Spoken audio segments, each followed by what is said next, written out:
Hello everyone, welcome to my channel H D Orion. हम पढ़ रहे हैं accountancy for class 12 T S Grewal की टेक्स्ट बुक से 2022 edition, book 3 analysis of financial statements, chapter 4 accounting ratios. और इस video में हम पढ़ेंगे calculation of current ratios. So let us see some questions from the text book. Question number 15. State giving reason whether the current ratio will improve or decline or will have no effect in each of the following cases if current ratio is 2:1. Now, हमें बताना है कि current ratio में क्या change आएगा इन सब transactions के होने के बाद। Fine. Point A, cash paid to trade payables, then bills payable discharged, then bills receivable endorsed to a creditor, then payment of final dividend already declared, purchase of stock in trade on credit, bills receivable endorsed to a creditor dishonored, purchase of stock in trade for cash, then sale of fixed assets whose book value was rupees 50,000 for rupees 45,000, and lastly sale of fixed assets whose book value of rupees 50,000 for rupees 60,000. So let us see how to determine whether the current ratio is improving or declining or is having no effect on them. Now solution 15, current ratio is equal to current assets divided by current liabilities। और question में हमें दिया हुआ है current assets divided by current liability is equal to 2/1, मतलब current assets current liabilities का double है। ये क्वेश्चन में पहले से ही दिया हुआ है। अब हमें बताना है कि ये रेशियो इंक्रीज होगा या डिक्रीज होगा या नो चेंज होगा अगर cash paid to trade payables हो तो। फाइन। सो इसके लिए हम कुछ एजम्पशन ले लेते हैं। हम इसी को ले लेते हैं कि ये करंट एसेट्स 2 लाख रुपीज़ का है और करंट लायबिलिटीज़ 1 लाख रुपीज़ का है। सो रेशियो तो सेम है, परंतु हमने एक इमेजिनरी फिगर्स ले लिया है ताकि हम इसको समझ सकें और आंसर निकाल सके। फाइन। अब ट्रेड पेबल्स होते क्या है? ट्रेड पेबल्स भी एक करंट लायबिलिटी है और ट्रेड पेबल को अगर हम पेमेंट कर रहे हैं मतलब करंट एसेट से पेमेंट होगा, कैश या बैंक से। सो कैश या बैंक भी करंट एसेट्स है और ट्रेड पेबल्स करंट लायबिलिटीज है। तो ये जो रेशियो है हमारा 2:1, that is 2 lakh by 1 lakh, ये जो रेशियो है इसमें अगर हम ट्रेड पेबल मान लेते हैं, ट्रेड पेबल रुपीज़ 50,000 का है फॉर आवर इजी कैलकुलेशन, तो इसमें से दोनों में से 50,000 रुपीज़ हम लेस कर देंगे क्योंकि करंट एसेट्स भी उतना ही कम होगा जितना कि करंट लायबिलिटी। कैश और bank is a part of current asset और ट्रेड पेबल करंट लायबिलिटी है। सो इसे हम लेस करेंगे तो न्यूमरेटर में आ जाएगा 1,50,000 और डिनोमिनेटर में आ जाएगा 50,000। सो एज अ रिजल्ट इधर आ गया 3:1। फाइन। पहले क्या था? 2:1। अभी ट्रेड पेबल को पेमेंट करने के बाद क्या आ गया?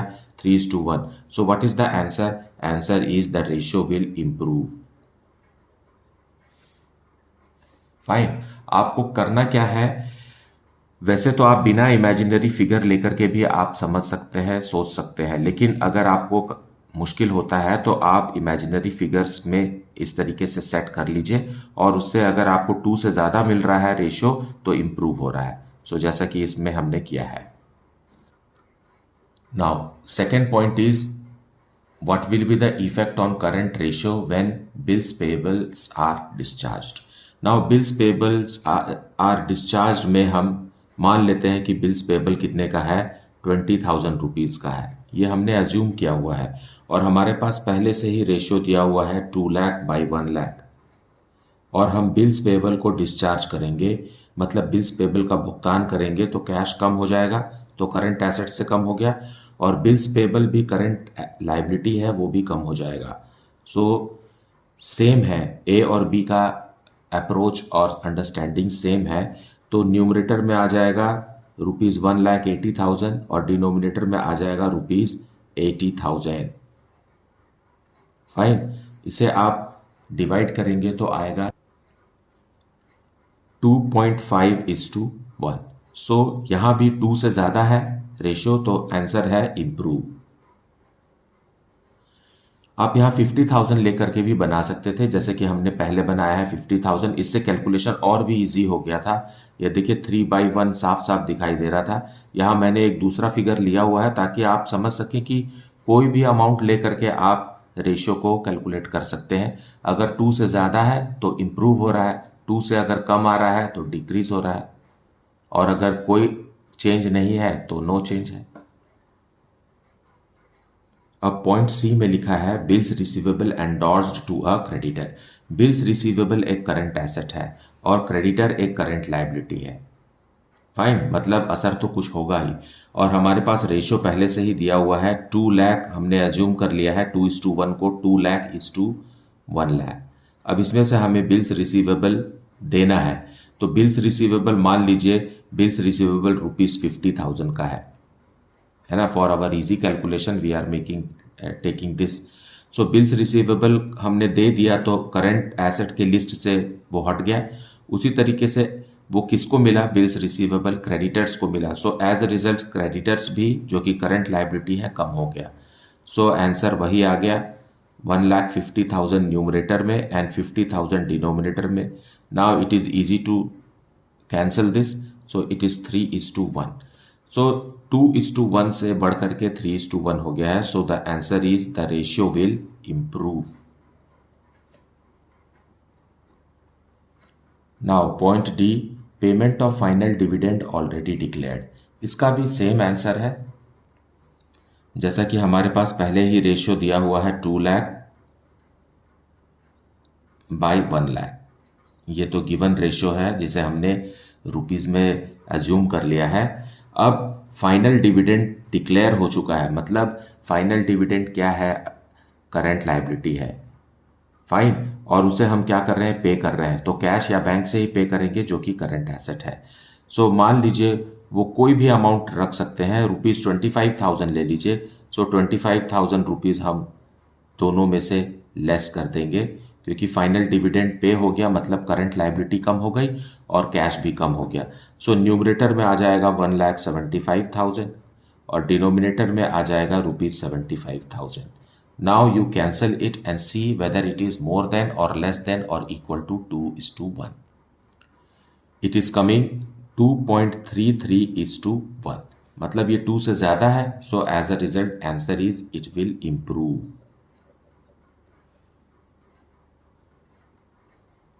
Now point E, purchase of stock in trade on credit. हमने क्रेडिट में स्टॉक खरीदा है जो कि एक करंट एसेट है, और क्रेडिट में खरीदा है तो क्रेडिटर भी इंक्रीज हो जाएगा। सो न्यूमरेटर और डिनोमिनेटर में सेम अमाउंट इंक्रीज होगा। नाउ लेट अस से the amount is of ₹50,000। Late us से, फाइन, हमारे पास पहले से ही रेशियो 2:1 है, जिसको हमने 2 लाख:1 लाख समझ लिया है, अज्यूम कर लिया है। अब स्टॉक खरीद के लाएंगे तो करंट एसेट्स तो बढ़ गया, फाइन। उसी तरीके से क्रेडिटर भी बढ़ गया जो कि करंट लायबिलिटी है। सो न्यूमरेटर क्या हो गया, आप 1 लाख भी ले सकते थे। 1 लाख लेंगे तो भी आंसर वही आएगा, 10,000 लेंगे तो भी आंसर वही आएगा, फाइन। आप 70,000 लेंगे तो भी आंसर वही आएगा। कोई भी इमेजिनरी फिगर है जो कॉमन होना चाहिए न्यूमरेटर और डिनोमिनेटर में। So in the numerator you get 2,50,000 and in the denominator you get 1,50,000. Fine, and the answer is 1.66:1, मतलब ये कम हो गया, 2 से कम हो गया। Fine, so as a result it will decrease, है ना, इट विल डिक्रीज। आप यहां पर देखिए सेम अमाउंट न्यूमरेटर और डिनोमिनेटर में इंक्रीज हो रहा है, लेकिन रेशियो तो अलग है ना। न्यूमरेटर में 2 है और डिनोमिनेटर में 1 है, और सेम अमाउंट अगर इंक्रीज हो रहा है तो डिनोमिनेटर जो है वो ज़्यादा हो गया इन कंपैरिजन टू न्यूमरेटर, तो as a result that ratio will decrease. Now point F, bills receivable endorsed to a creditor dishonoured, मतलब जो बिल्स रिसीवेबल हमने क्रेडिटर्स को दिया था एज अ पेमेंट, वो बिल डिसऑनर हो गया। तो अब क्या होगा, हमारे पास पहले से ही करंट एसेट्स 2 लाख रुपीज़ के हैं और करंट लाइबिलिटीज़ 1 लाख रुपीज़ के हैं, ऐसा हमने अज्यूम कर लिया है क्योंकि रेशियो 2:1 है। अब बिल्स रिसीवेबल डिसऑनर हो गया है ना, तो हमारा डेटर्स बढ़ जाएगा, तो as a result numerator will increase. Let us say this amount is of ₹1 lakh, है ना, 1 लाख रुपीज़ का बिल रिसीवेबल था जिसे हमने क्रेडिटर को दे दिया था। तो जब दिया था तो करंट एसेट भी कम हो गया था और करंट लायबिलिटी भी कम हो गया था, लेकिन अब यही बिल डिसऑनर हो गया है तो डेटर्स बढ़ जाएगा जो कि करंट एसेट है। उसी तरीके से क्रेडिटर वापस फिर से बढ़ जाएगा क्योंकि उनको पेमेंट तो रिसीव नहीं हो पाया। So now numerator and denominator both will increase by same amount. Fine. अब इसका असर क्या होगा कि न्यूमरेटर में 3 लाख हो गया और डिनोमिनेटर में 2 लाख। फाइन। इसे अब जब आप कैंसिल करेंगे तो आंसर आएगा 1.5:1। सो पहले रेशियो 2:1 था, अभी 1.5:1 हो गया, मतलब it is decreasing. Answer is decrease. Now point G, purchase of stock in trade for cash. Fine. इसका रेशियो 2:1 में क्या असर होगा ये हमें कैलकुलेट करना है। हमने अज्यूम कर लिया है 2 lakh by 1 lakh. Now stock in trade for cash है, स्टॉक भी एक करंट एसेट है और कैश भी करंट एसेट है। नाउ कोई भी इमेजिनरी फिगर ले लीजिए, लेट अस से 80,000 रुपीज़ का स्टॉक हमने कैश में खरीदा है, तो स्टॉक बढ़ जाएगा, मतलब करंट एसेट्स बढ़ जाएगा स्टॉक से, लेकिन at the same time cash भी करंट एसेट है जो डिक्रीज हो जाएगा। फाइन। ये दो चीज़ें होंगी, दोनों ही करंट एसेट्स में हो रहा है, एक उतने से ही करंट एसेट इंक्रीज हो रहा है और उतने से ही करंट एसेट डिक्रीज हो रहा है। एज अ रिजल्ट न्यूमरेटर में कोई चेंज नहीं है और डिनोमिनेटर तो अनअफेक्टेड है। Fine. So the ratio will remain same, 2 lakh ही रह गया और नीचे 1 लाख ही रह गया। So ratio is 2:1, so there is no change.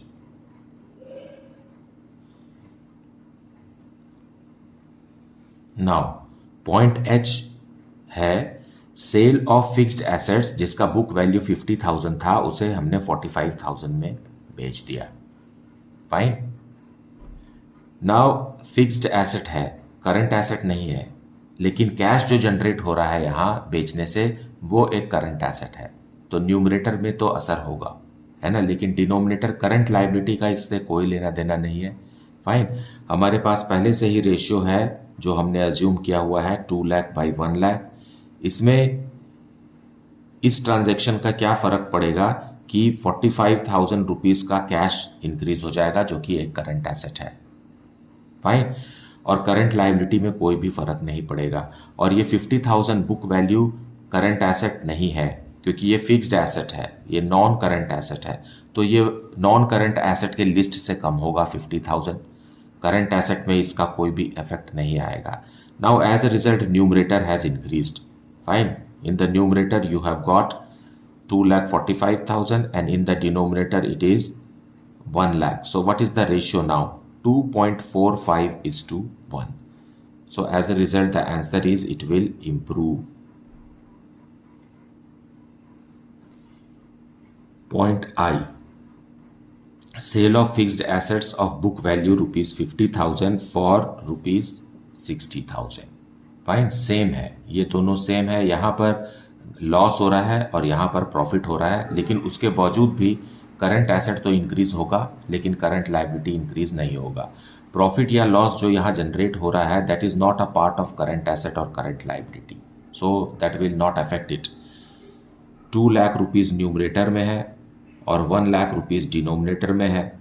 अब 60,000 रुपये मतलब 60,000 रुपीज़ में आपने बेचा तो आपका करंट एसेट जो कि बैंक या कैश है इंक्रीज हो गया, लेकिन डिनोमिनेटर में कोई भी फर्क नहीं पड़ेगा। As a result numerator has now increased to 2,60,000 whereas denominator is still the same.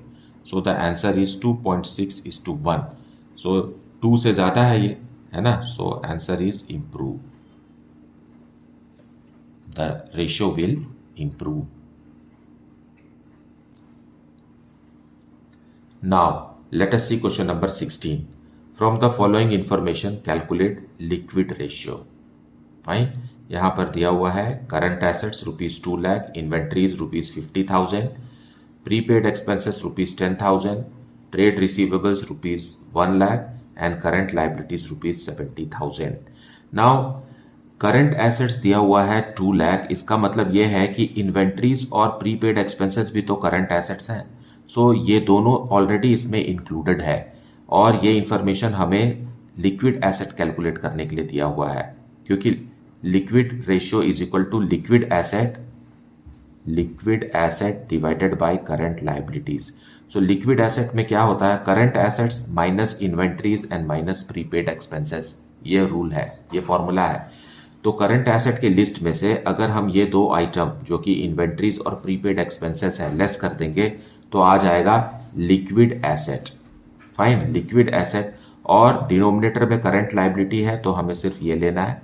और ट्रेड रिसीवेबल्स तो करंट एसेट है जो कि ऑलरेडी 2 लाख रुपीस में शामिल है. आपको दोबारा इसको ऐड नहीं करना है. Fine, because all the items of current asset is here in 2 lakh. हमको इसमें से डिलीट करना है ये दो, लेकिन इसे ऐड नहीं करना है. और करंट लायबिलिटीज तो अलग से ही दिया हुआ है. So it is simple. Let us see the solution. So solution 16 we will see. We have to calculate liquid ratio, जिसका formula liquid assets divided by current liabilities है. और लिक्विड एसेट का फॉर्मूला है current assets minus inventories minus prepaid expenses. So current asset के total list में से हमें ये दो आइटम को डिलीट करना है, मतलब हटा देना है, क्योंकि इनको हमें कैश में कन्वर्ट करने में टाइम लगता है. इन्वेंट्रीज मतलब होता है स्टॉक, और स्टॉक को सेल करेंगे तब आप जा कर के कैश जनरेट करेंगे, और वो भी उधार में आपने बेचा है तो डेटर्स से भी पैसा मिलना टाइम लगेगा. और प्रीपेड एक्सपेंसेस तो एक्सपेंसेस पेड इन एडवांस है, ये वापस मिलने का चांस भी नहीं है. फाइन. सो ये करंट एसेट है लेकिन हम इन्हें लिक्विड नहीं मानते हैं, मतलब ये ज़्यादा लिक्विड नहीं है. सो लिक्विड रेशियो जब हम कैलकुलेट कर रहे हैं तो हमें ऐसे एसेट्स को लेना है जो ऑलरेडी नियर टू कैश जैसे हैं, मतलब उन्हें कैश में कन्वर्ट करने में कोई टाइम नहीं लगेगा, तुरंत वो कैश में कन्वर्ट हो जाएंगे. फाइन. सो इसलिए लिक्विड एसेट. और लिक्विड एसेट लिक्विड रेशियो को हम एसिड टेस्ट रेशियो भी कहते हैं और क्विक रेशियो भी कहते हैं. सो it is known by 2 other names also. So now let us calculate liquid ratio. Liquid ratio में हमें करंट एसेट का लिस्ट दिया हुआ है. करंट एसेट दिया हुआ है 2 लाख का. अब इसमें से हम इन्वेंट्रीज को हटा देंगे. Inventories are of ₹50,000 and prepaid expenses are of ₹10,000. Fine. So ये हो गया हमारा न्यूमरेटर. और डिनोमिनेटर में करंट लायबिलिटीज अलग से दिया हुआ है क्वेश्चन में, that is 70,000. Now in the numerator you will get 1,40,000 and in the denominator you are already having 70,000. So the ratio is 2:1. 2:1 is not the proper answer. इसका answer होना चाहिए था 1:1. That is the ideal answer for this. इसका मतलब ये है कि जितना करंट लायबिलिटीज होता है उतना ही आपके पास लिक्विड एसेट्स होना चाहिए, लेकिन यहाँ पर लिक्विड एसेट्स ज़्यादा है, almost means it is double the current liabilities. So ये सिचुएशन ठीक नहीं है. कंपनी को एफर्ट लगाना चाहिए कि वो अपने लिक्विड एसेट्स को ठीक करे. Fine. So it is not good. Now let us see question number 17. Quick assets ₹3 lakh, inventories which is a stock ₹80,000, prepaid expenses ₹20,000, working capital is ₹2,40,000 and we have to calculate current ratio. So let us see the solution. So question number 17 में हम ये formula भी use करेंगे. Liquid asset का formula है current assets minus inventories minus prepaid expenses. So हमें current assets find out करना है. सो ये दोनों को हम लिक्विड एसेट में जोड़ देंगे, ट्रांसपोज करेंगे तो liquid asset plus inventory plus prepaid expenses will give us what, current asset. So let us see current assets calculate करते हैं क्वेश्चन नंबर 17 के लिए. Okay, so for question number 17 current asset is equal to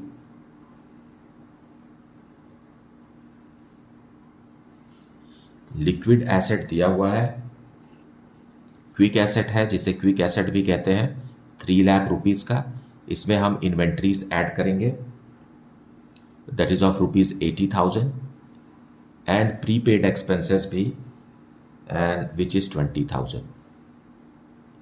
सो इस तरीके से हमारा current asset आ गया रुपीज़ 4 लाख का.